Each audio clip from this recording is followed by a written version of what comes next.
నేను మందు ముట్టట్లేదు, సిగరెట్ తాగట్లేదు. పైగా ఎక్సర్సైజ్ కూడా చేస్తున్నా. కాబట్టి నేను హెల్తీగా ఉన్నా అని అనుకుంటే పొరపాటే. మీరు ప్రతిరోజు గంటల తరబడి కూర్చొని వర్క్ చేస్తున్నారా? అయితే మీరు హెల్తీగా లేనట్టే. స్టడీస్ ఏం చెప్తున్నాయంటే ఎక్కువసేపు కంటిన్యూస్గా కూర్చుని ఉండే వాళ్ళకి షార్ట్ టర్మ్ నుండి లాంగ్ టర్మ్ వరకు చాలా హెల్త్ ప్రాబ్లమ్స్ వస్తాయి. ముఖ్యంగా ఎవరైతే ప్రతిరోజు 6 to 8+ అవర్స్ కూర్చొని ఉంటున్నారో వాళ్ళకి. గంటల తరబడి కూర్చోవడం వల్ల బ్యాక్ పెయిన్, షోల్డర్ పెయిన్స్ వస్తాయి. ఇంకా మెడపట్టేస్తుంది. ప్రతిరోజు గంటల కొద్ది కూర్చొని ఉంటే మెటబాలిజం స్లో అవుతుంది. క్యాలరీస్ బర్న్ అవ్వవు. దీనివల్ల బాడీలో కొవ్వు పేరుకుపోయి వెయిట్ గెయిన్ అవుతారు. లాంగ్ టర్మ్లో ఒబిసిటీ రావచ్చు. టైప్ 2 డయాబెటీస్ వచ్చే ప్రమాదం ఉంది. బ్లడ్ సర్క్యులేషన్ స్లో అవుతుంది. హై బీపీ, హార్ట్ డిజీజెస్ వచ్చే ప్రమాదం పెరుగుతుంది. మెటబాలిక్ సిండ్రోమ్ వచ్చే ప్రమాదం ఉంది. గంటల తరబడి కూర్చోవడం వల్ల మజిల్స్ వీక్ అయిపోతాయి. యాంగ్జైటీ, డిప్రెషన్ పెరిగిపోతుంది. కాన్సంట్రేషన్ తగ్గిపోతుంది. లైఫ్ స్పాన్ తగ్గిపోతుంది.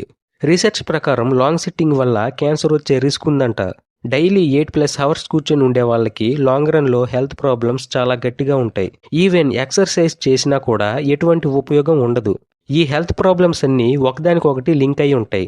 మరి ఈ ప్రాబ్లమ్స్ రాకుండా ఉండాలంటే ప్రతిరోజు కూర్చుని పనిచేసే వాళ్ళు 30 నిమిషాలకు ఒకసారి లేచి 2 నిమిషాలు అటు ఇటు నడవండి. ఫోన్ కాల్స్ వచ్చినప్పుడు మాట్లాడుతూ నడవండి. కూర్చొని కాకుండా నించొని వర్క్ చేయండి. అలా అని గంటల తరబడి నించోకండి. అండ్ ఎక్సర్సైజ్ చేయండి. మొత్తానికి చెప్పేది ఏంటంటే ఒకే చోట గంటల తరబడి కూర్చోకుండా అటు ఇటు కదలండి. ఈ వీడియోని గంటల తరబడి కూర్చొని ఉండే మీ ఫ్రెండ్స్కి ఇప్పుడే షేర్ చేయండి.